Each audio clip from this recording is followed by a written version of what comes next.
बहू की असली जगह।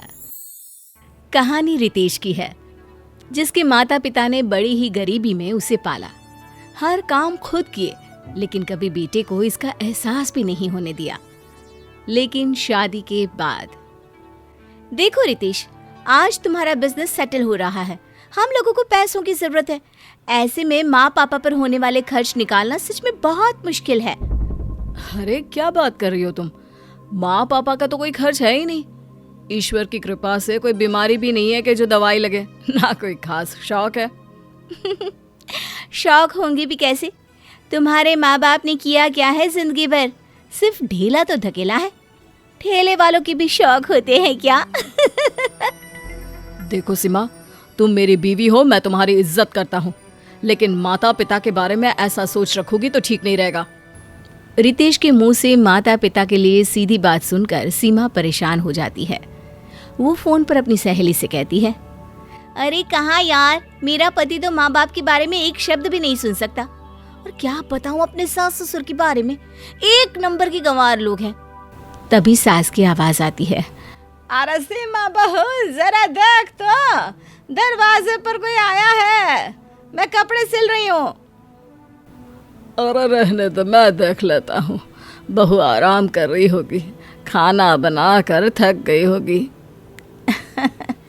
अच्छा है, बहू को बेटी मान कर रखोगे तो घर का माहौल भी अच्छा रहेगा। ससुर दरवाजा खोलने जाते हैं कि पीछे से सीमा आ जाती है। वाह बुढ़िया, हिला नहीं जाता है क्या? दरवाजे में क्या बारात आई है तुम्हारी जो शर्मा रही हो? तुम लोगों की सेवा करके तो लगता है किसी नौकर की सेवा कर रही हो। हुलिया देखा है खुद का जो मुझे ऑर्डर देती हो? जानती हो ना, मैनेजर की बेटी हूँ, मैनेजर की। तभी पति घर के अंदर आता है और सीमा से कहता है, सीमा, कई महीनों से तुम्हें समझा रहा हूँ कि मेरे माता पिता के साथ अच्छा व्यवहार किया करो।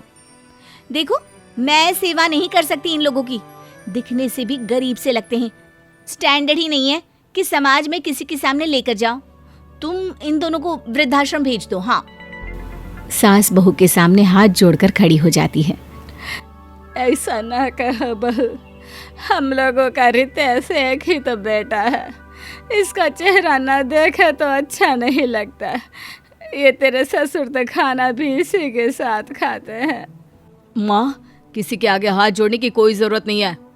मैं आखिरी बार बोल रही हूँ, इन लोगों को यहाँ से भेज रहे हो या नहीं? नहीं तो मैं ही मायके चली जा रही हूँ।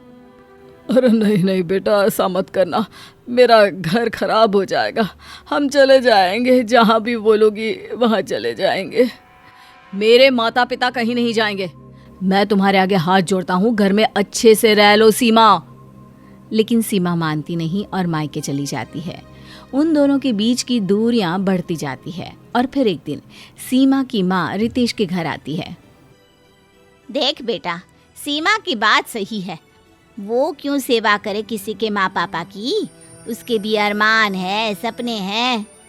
मैं मना तो नहीं कर रहा हूँ कि मैं उसके सपने पूरे नहीं करूँगा, वो मेरी जिम्मेदारी है, लेकिन मेरे माता पिता भी मेरी जिम्मेदारी है। मैं उन्हें अपने से अलग किसी हाल में नहीं करूँगा। फिर तो बेटा तलाक ही रास्ता है, क्योंकि मैं भी अपनी बेटी का भविष्य सुनहरा देखना चाहती हूँ। रितेश और सीमा का तलाक हो जाता है। कुछ साल बाद, बेटा, तू इतना काम करता है, सारा दिन बिजनेस में लगा रहता है, शादी कर ले बेटा। नहीं नहीं माँ, अब मैं शादी कभी नहीं करूँगा। पता नहीं लड़की कैसी हो। सीमा के वक्त तक तो मैं झेल गया, दूसरी भी ऐसी निकली तो मैं नहीं संभल पाऊंगा। देख बेटा, शादी नहीं करेगा तो मैं और तेरे पापा चैन से नहीं रह पाएंगे। हम लोगों के जीते जी तेरा भी घर बस जाए, वरना हम लोग खुद को ही दोषी मानेंगे तेरे घर टूटने का। वैसे भी वहाँ सीमा ने भी तलाक के बाद दूसरी शादी कर ली है बेटा। माता पिता के सामने रितेश की एक नहीं चलती और शिल्पी, जो कि एक मध्यम परिवार की लड़की होती है, वो उससे शादी कर लेता है। जब से शिल्पी बहू आई है, खाने पीने में इतने व्यंजन होते हैं कि हम लोग तो मोटे होते जा रहे हैं। शिल्पी के आ जाने से रितेश का काम भी बढ़ता ही जा रहा है। अरे इसके पैर तो लक्ष्मी के पैर है, लक्ष्मी के। सही कह रहे हैं माँ पापा। अब हम लोगों की गिनती जल्द ही शहर के चंद रईसों में होने वाली है। बस एक डील पर सारी बात अटकी है। चिंता मत करिए, माँ पापा का आशीर्वाद लेकर निकला करिए घर से, वो भी हो जाएगा। उधर सीमा की भी शादी के बाद 2 लड़के होते हैं, लेकिन सीमा वहाँ भी परेशान ही रहती है।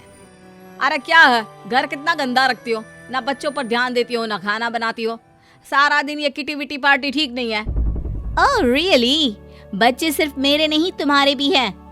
अरे तुम्हारी ये जो हाई प्रोफाइल लिविंग स्टैंडर्ड है ना, उसे मेंटेन करना भी जरूरी है, और उसके लिए कमाई की जरूरत होती है, कमाई की। वैसे भी न जाने कैसे कदम है तुम्हारे, जब से आई हो मेरा तो काम चलना ही रुक गया है। तो मैं क्या करूं? कमाई करना खुद आता नहीं और इल्जाम दूसरों पर। वहीं दूसरी तरफ रितेश के घर में मानो पैसों की बारिश होती है। वक्त बीतता है, बच्चे बड़े हो जाते हैं, रितेश और सीमा बूढ़े हो जाते हैं। तब रितेश का बेटा कहता है, पापा अब आप घर पर रहा करो, इतना काम करते हैं, थक जाते होंगे। नहीं, तेरी माँ है ना, वो घर में बैठने ही नहीं देती। वैसे सोच रहा था बेटे के घर चलते हैं, क्या कहती हो शिल्पी?